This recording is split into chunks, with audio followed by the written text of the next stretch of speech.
మల్లన్న ముందు ఆఫీస్ ముందు వచ్చి ఆత్మహత్య చేసుకుంటే దీనికి కారకులు ఎవరు? ఎవరు కారకులు? రేవంత్ రెడ్డిగా. ఇప్పుడు ప్రస్తుత ముఖ్యమంత్రి ఎవరు? రేవంత్ రెడ్డిగా. బీసీ రిజర్వేషన్ రెచ్చగొట్టింది ఎవరు? రేవంత్ రెడ్డిగా. 42% రిజర్వేషన్ ఇస్తామని చెప్పింది ఎవరు? రేవంత్ రెడ్డిగా.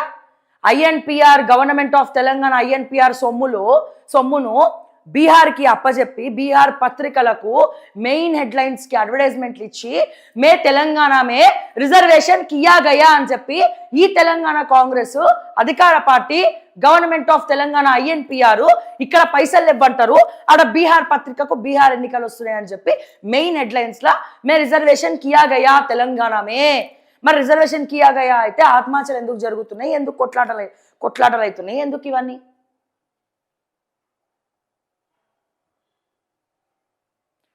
ఒకవేళ వచ్చిందనుకో, నా వల్లే వచ్చిందని ఒకరు, లేదు నా వల్లే వచ్చిందని ఇంకోళ్ళు, నా వల్లే వచ్చిందని ఇంకోళ్ళు, మాట్లాడడానికి నువ్వెవరని ఇంకోళ్ళు.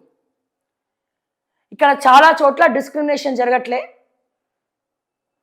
చాలా చోట్ల జరుగుతున్నాయి డిస్క్రిమినేషన్స్ అనేవి పార్టీల పరంగా జరుగుతున్నాయి.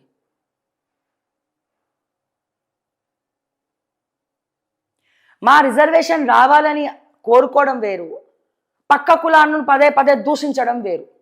ఎవరిని దూషించాలి? రాజకీయ పరంగా ఎవడైతే కుట్రలు చేస్తున్నారో వాళ్ళని దూషించాలి. మిగతా అందరూ ఏం తప్పులు చేసిండ్రు? సో డెఫినెట్గా ఇక్కడ క్యాస్ట్ డిస్క్రిమినేషన్ జరుగుతుంది, అది ఏ పార్టీ అయినా అదే పరిస్థితి.